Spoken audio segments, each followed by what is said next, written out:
Hi everybody, it's Mr. Monica again. Today we're going to read a story from the great Eric Carle. And this story is called A House for Hermit Crab. I'm reading this book to you today with permission from Scholastic Incorporated. A House for Hermit Crab.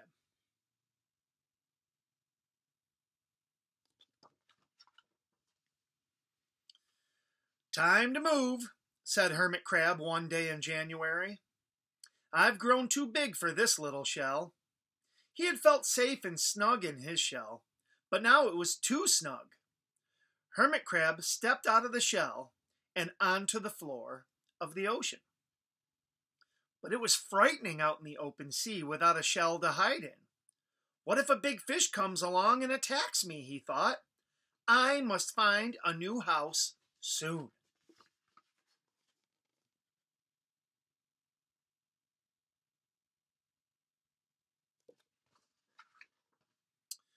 Early in February, Hermit Crab found just the house he was looking for. It was a big shell and strong. He moved right in, wiggling and waggling about inside it to see how it felt. It felt just right. But it looked so, well, so plain, thought Hermit Crab.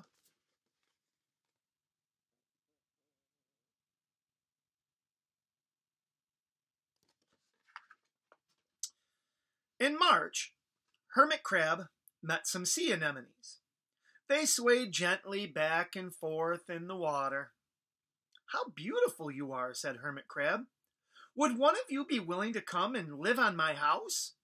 It is so plain, it needs you. I'll come, whispered a small sea anemone. Gently, Hermit Crab picked it up with his claw and put it on his shell.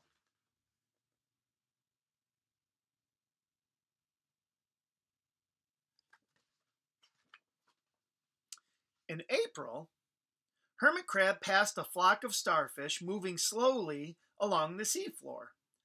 How handsome you are, said Hermit Crab. Would one of you be willing to decorate my house? I would, signaled a little sea star. Carefully, Hermit Crab picked it up with his claw and put it on his house.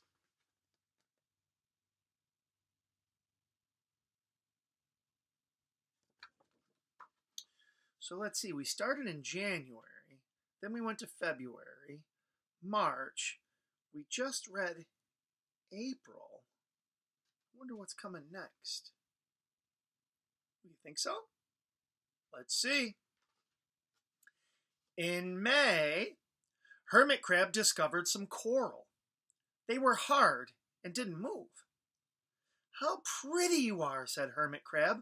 Would one of you be willing to help make my house more beautiful? I would, creaked a crusty coral. Gingerly, Hermit Crab picked it up with his claw and placed it on his shell.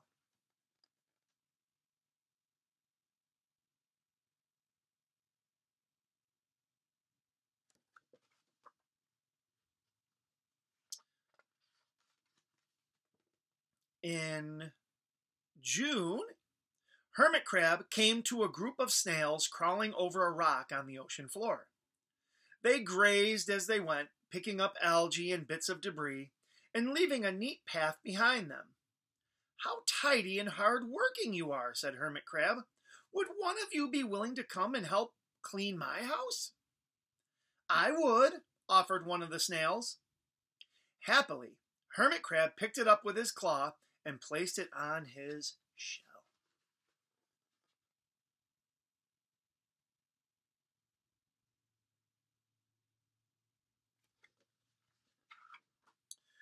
In July, Hermit Crab came upon several sea urchins.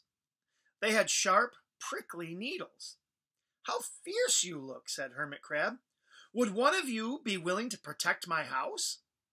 I would, answered a spiky sea urchin. Gratefully, Hermit Crab picked it up with his claw and placed it near his shell.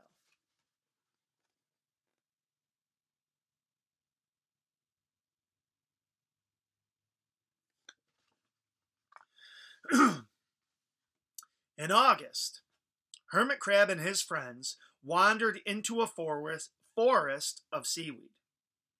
"It's so dark here," thought Hermit Crab. "How dim it is," murmured the sea anemone. "How gloomy it is," whispered the starfish. "How murky it is," complained the coral. "I can't see," said the snail. "It's like nighttime," cried the sea urchin.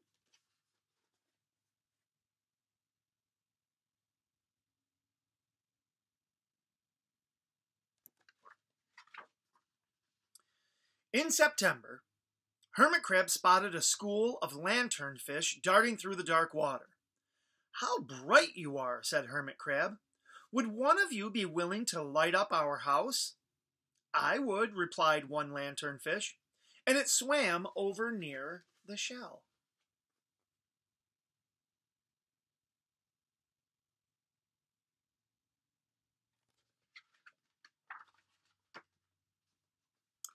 In October, Hermit Crab approached a pile of smooth pebbles.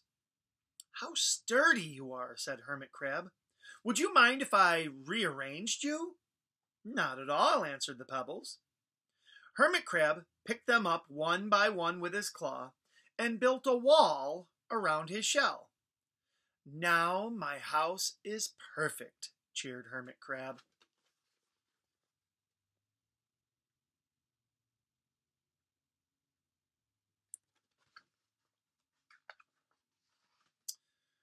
But in November, Hermit Crab felt that his shell seemed a bit too small.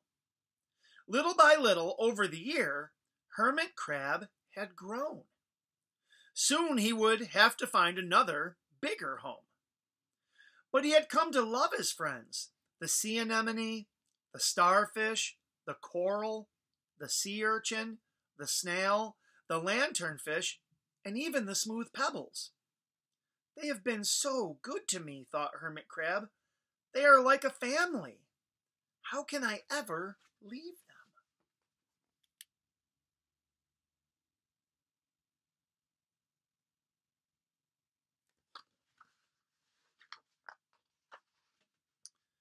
In December, a smaller hermit crab passed by. "I have outgrown my shell," she said. "Would you know of a place for me?" "I have outgrown my house too," answered Hermit Crab. "I must move on." "You are welcome to live here, but you must promise to be good to my friends." "I promise," said the little crab.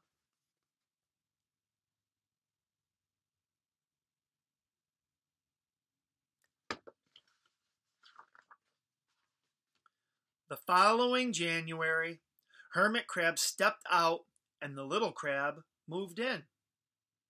"Couldn't stay in that little shell forever," said Hermit Crab as he waved goodbye. The ocean floor looked wider than he had remembered, but Hermit Crab wasn't afraid. Soon he spied a perfect house, a big, empty shell. It looked, well, a little plain, but sponges, he thought, barnacles, clownfish, sand dollars, electric eels. Oh, there are so many possibilities. I can't wait to get started.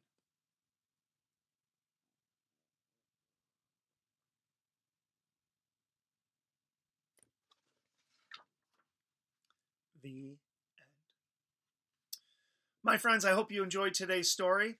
Love Eric Carle. I hope you have a great day, and I will see you very soon. Bye-bye.